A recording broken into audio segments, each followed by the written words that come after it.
धार्मिक कहानी, सत्य और धर्म की शक्ति। बहुत समय पहले की बात है। एक छोटे से गांव में एक किसान रहता था जिसका नाम रामू था। रामू बहुत गरीब था, लेकिन ईमानदार और धर्म का पालन करने वाला व्यक्ति था। वह भगवान पर अटूट विश्वास रखता था और हर सुबह उठकर भगवान की पूजा करता था। गांव के पास ही एक घना जंगल था जिसमें कई जंगली जानवर रहते थे। एक बार उस जंगल में एक शेर घायल हो गया। उसकी टांग में गहरा घाव हो गया था और वह चलने में असमर्थ था। दर्द के कारण वह जोर जोर से दहाड़ रहा था।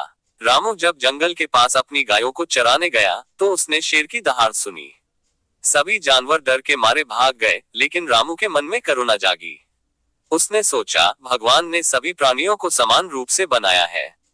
अगर मैं इस शेर की मदद नहीं कर पाया तो यह मेरे धर्म के खिलाफ होगा। यह सोचकर रामू शेर के पास गया। शेर ने रामू को देखा, लेकिन वह दर्द में इतना डूबा हुआ था कि वह हमला नहीं कर सका। रामू ने देखा कि शेर की टांग में एक बड़ा कांटा फंसा हुआ है। उसने अपने पास रखे कपड़े से शेर की टांग बांधी और धीरे धीरे कांटा निकाल दिया। शेर ने उसे एक शांत भाव से देखा, मानो वह उसे धन्यवाद दे रहा हो। धर्म का प्रतिफल। उस घटना के बाद रामू का जीवन बदल गया। शेर रामू का आभारी हो गया और रोज जंगल से ताजे फल और मांस लाकर रामू के घर छोड़ने लगा। रामू का परिवार अब भूखा नहीं रहता था। गांव वालों को ये देखकर बड़ा आश्चर्य हुआ कि जंगल का खतरनाक शेर रामू का मित्र बन गया था। एक दिन गांव में अकाल पड़ गया। फसलें सूख गईं, तालाब खाली हो गए और लोग भूखे मरने लगे। लेकिन रामू के घर में कोई कमी नहीं थी। वह जंगल से शेर के लाए हुए फलों और अनाज को गांव के लोगों में बांट देता। परीक्षा का समय। गांव के मुखिया को रामू पर शक हुआ। उसने सोचा, इतना गरीब किसान आखिर कैसे इतना अनाज बांट रहा है?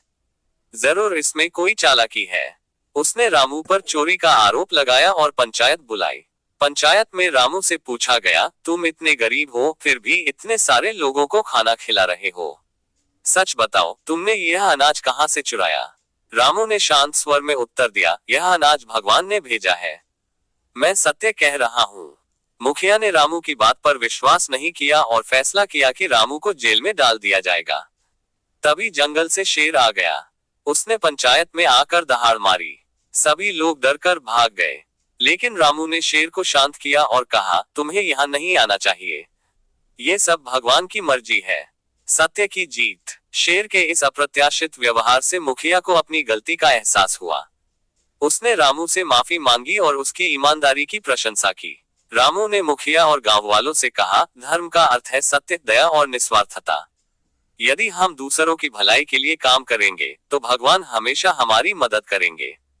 रामू की बातों ने सभी के दिल को छू लिया। गांव वालों ने उसे अपना मार्गदर्शक मान लिया और पूरे गांव ने एकजुट होकर अपने मुश्किल समय को पार किया। निष्कर्ष। इस कहानी से हमें ये सीख मिलती है कि सत्य और धर्म की राह पर चलने से हमें हर संकट से उबरने की शक्ति मिलती है। भगवान उन्हीं की मदद करते हैं जो दूसरों की मदद करने के लिए अपना सब कुछ न्यौछावर कर देते हैं।